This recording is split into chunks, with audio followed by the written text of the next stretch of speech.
Papa San Juan Pablo II. Audiencia General, 28 de septiembre de 1988. Sábado, quinta semana de Cuaresma. El hecho que en definitiva precipitó la situación y llevó a la decisión de dar muerte a Jesús fue la resurrección de Lázaro en Betania. El Evangelio de Juan nos hace saber que en la siguiente reunión del Sanedrín se constató: este hombre realiza muchos signos. Si le dejamos que siga así, todos creerán en él, y vendrán los romanos y destruirán nuestro lugar santo y nuestra nación. Ante estas previsiones y temores, Caifás, sumo sacerdote, se pronunció con esta sentencia: conviene que muera uno solo por el pueblo y no perezca toda la nación. Juan 1, 47, 50. El evangelista añade: esto no lo dijo de su propia cuenta, sino que como era sumo sacerdote aquel año, profetizó que Jesús iba a morir por la nación, y no solo por la nación, sino para reunir en uno a los hijos de Dios que estaban dispersos. Y concluye: desde este día decidieron darle muerte. Juan 11, 51, 53. Juan de este modo nos hace conocer un doble aspecto de aquella toma de posición de Caifás. Desde el punto de vista humano, que se podría más precisamente llamar oportunista, era un intento de justificar la decisión de eliminar un hombre al que se consideraba políticamente peligroso, sin preocuparse de su inocencia. Desde un punto de vista superior, hecho suyo y anotado por el evangelista, las palabras de Caifás, independientemente de sus intenciones, tenían un contenido auténticamente profético, referente al misterio de la muerte de Cristo, según el designio salvífico de Dios. Aquí consideramos el desarrollo humano de los acontecimientos. En aquella reunión del Sanedrín se tomó la decisión de matar a Jesús de Nazaret. Se aprovechó su presencia en Jerusalén durante las fiestas pascuales. Judas, uno de los 12, entregó a Jesús por 30 monedas de plata, indicando el lugar donde se podía arrestar. Una vez preso, Jesús fue conducido ante el Sanedrín. A la pregunta capital del sumo sacerdote: yo te conjuro por el Dios vivo que nos digas si tú eres el Cristo, el Hijo de Dios, Jesús dio una gran respuesta: tú lo has dicho. Mateo 26, 63, 64, Marcos 14, 62, Lucas 22, 70. En esta declaración el Sanedrín vio una blasfemia evidente y sentenció que Jesús era reo de muerte. Marcos 14, 64. El Sanedrín no podía, sin embargo, exigir la condena sin el consenso del procurador romano. Pilato está convencido de que Jesús es inocente y lo hace entender más de una vez.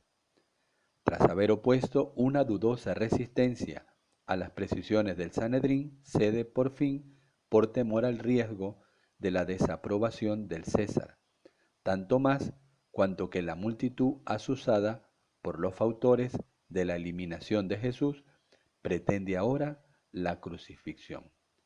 Crucifícalo. Y así Jesús es condenado a muerte mediante la crucifixión. Los hombres indicados nominalmente por los evangelios, al menos en parte, son históricamente los responsables de esta muerte. Lo declara Jesús mismo cuando dice a Pilato durante el proceso: el que me ha entregado a ti tiene mayor pecado. Juan 19:11.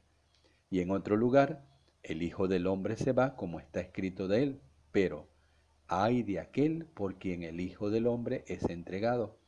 Más le valdría a ese hombre no haber nacido. Marcos 14:21, Mateo 26:24, Lucas 22:22. Jesús alude a las diversas personas que de distintos modos serán los artífices de su muerte: a Judas, a los representantes del Sanedrín, a Pilato, a los demás. También Simón Pedro, en el discurso que tuvo después de Pentecostés, imputará a los jefes del Sanedrín la muerte de Jesús. Ustedes le mataron clavándole en la cruz por mano de los impíos. Hechos 2:23. Sin embargo, no se puede extender esa imputación más allá del círculo de personas verdaderamente responsables. En un documento del Concilio Vaticano II leemos: aunque las autoridades de los judíos con sus seguidores reclamaron la muerte de Cristo, sin embargo, lo que en su pasión se hizo no puede ser imputado ni indistintamente a todos los judíos que entonces vivían, ni mucho menos a los judíos de hoy. Nostra Aetate número 4. Luego, si se trata de valorar la responsabilidad de las conciencias, no se pueden olvidar las palabras de Cristo en la cruz: Padre, perdónalos porque no saben lo que hacen. Lucas 23:34. El eco de aquellas palabras lo encontramos en otro discurso pronunciado por Pedro después de Pentecostés. Ya sé yo, hermanos, que obraron por ignorancia, lo mismo que sus jefes. Hechos 3:17. ¿Qué sentido de discreción ante el misterio de la conciencia humana, incluso en el caso del delito más grande cometido en la historia, la muerte de Jesús? Siguiendo el ejemplo de Jesús y de Pedro, aunque sea difícil negar la responsabilidad de aquellos hombres que provocaron voluntariamente la muerte de Cristo, también nosotros veremos las cosas a la luz del designio eterno de Dios, que pedía la ofrenda propia de su Hijo predilecto como víctima por los pecados de todos los hombres. En esta perspectiva superior nos damos cuenta que todos, por causa de nuestros pecados, somos responsables de la muerte de Cristo en la cruz.